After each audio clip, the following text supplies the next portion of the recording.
حضرت علی رضی اللہ تعالیٰ عنہ نے فرمایا، اس خدا سے ڈرتے رہو جس کی صفات یہ ہیں کہ اگر تم بات کرو تو سنتا ہے، اگر دل میں رکھو تو وہ جانتا ہے۔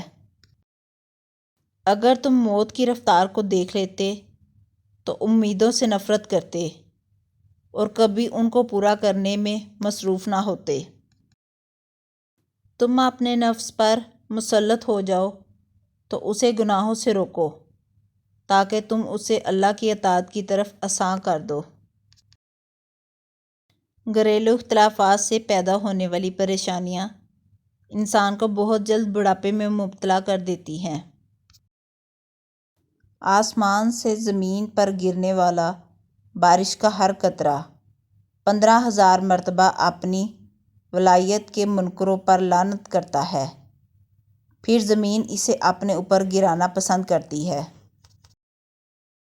جتنی بھی بڑی مشکل کیوں نہ ہو، جتنا بھی بڑا امتحان کیوں نہ ہو، گھر سے نکلتے وقت ایک روٹی کا نوالا نمک کے ساتھ کھا کے نکلو، ممکن ہی نہیں کہ گھر مایوس ہو کے لوٹو۔ اگر تم پانی میں ڈوب رہے ہو اور تمہیں یاد آ جائے کہ وقت نماز ہے تو نماز کی نیت کر لو۔ ہر عمل یہ سوچ کے کرو جیسے یہ عمل ایک بیج ہے اور کل کو درخت بننا ہے۔ کبھی نہ گرنا کمال نہیں ہے، مگر گر کے سنبھل جانا کمال ہے۔ حیا کی انتہا یہ ہے کہ انسان خود اپنے آپ سے حیا کرے۔ مرد کا حسن اس کے کلام میں ہوتا ہے۔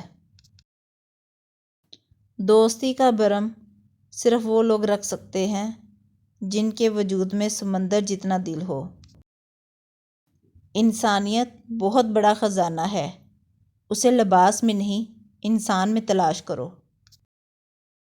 نادان لوگ دولت کے لیے دل کا چین لٹا دیتے ہیں، جبکہ دانشمند دل کے چین کے لیے دولت لٹا دیتے ہیں۔ دل کی تمام بیماریاں نگاہ کے اٹھنے کی وجہ سے ہوتی ہیں۔ مصیبت کے وقت گھبرا جانا مصیبت سے بڑی مصیبت ہے۔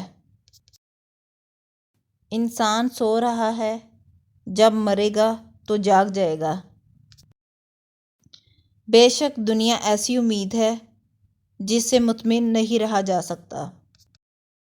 رشتہ داروں کی دشمنی بچھوؤں کے ڈنگ مارنے سے زیادہ اذیت ناک ہوتی ہے۔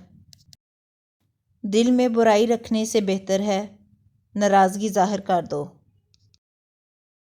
ہر بات میں ہاں میں ہاں ملانا منافقوں کی عادت ہے۔ مجھے مایوس ہونے والے شخص پر تعجب ہوتا ہے جبکہ اس کے پاس استغفار کی قوت موجود ہو۔